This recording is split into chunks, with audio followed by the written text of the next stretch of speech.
Hi,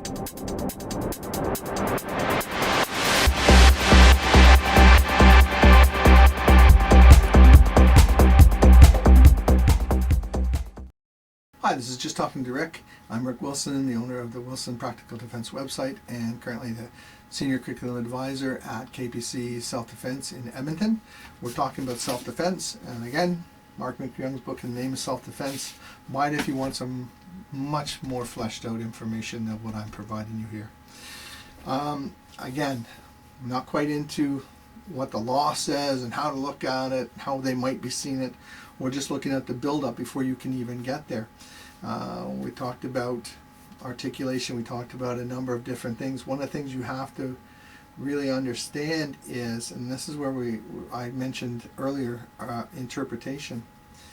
I like how Mark McYoung explains that when you're making a plea of self-defense, you're standing on a platform, and there are people surrounding you on that platform who would like to pull you off that platform and show it wasn't self-defense.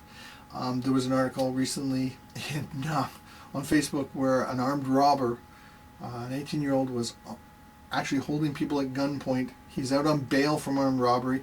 Another customer pulled a gun, told him to drop the weapon. He didn't. He turned to point the gun at him. The guy shot him. And the family is there crying that this poor 18-year-old armed robber should not have been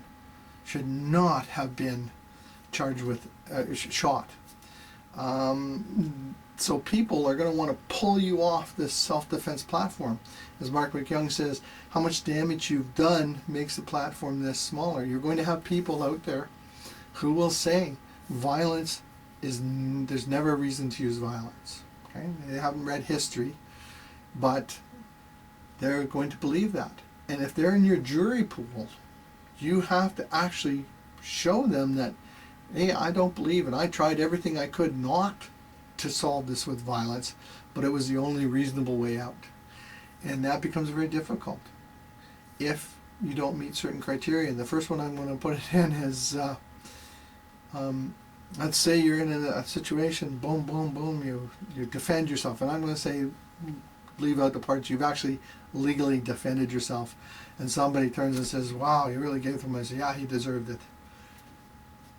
I'm going to tell you right now, self-defense is out the window. If you've done something because somebody deserved it, you haven't done it in self-defense. You've done it to punish that person. And that comment there, say captured on a video, no matter what else you've done, can throw your self-defense plea out the window. So this is how tricky it is. Okay, if you're doing something to somebody, if you're giving that last shot because you think he really deserves it, that's not self-defense. It's not. You're not protecting yourself when you're giving somebody a beating because they deserve it. Okay, and I'm not saying people may not deserve things, but it's not legal to do it. That's what I'm saying. So when we're looking at the plea of self-defense, and we're going to get into it a little deeper now, is you have to understand that there will be people who don't want to believe you defended yourself. They want to believe that anyone responsible for a violent act must be a criminal and should pay. Well, that's not the case. If you've actually truly defended yourself, then you had no other option but to use violence to stop a greater violence being done to you or someone else. I'm Rick Wilson. Have a great day. Thank you.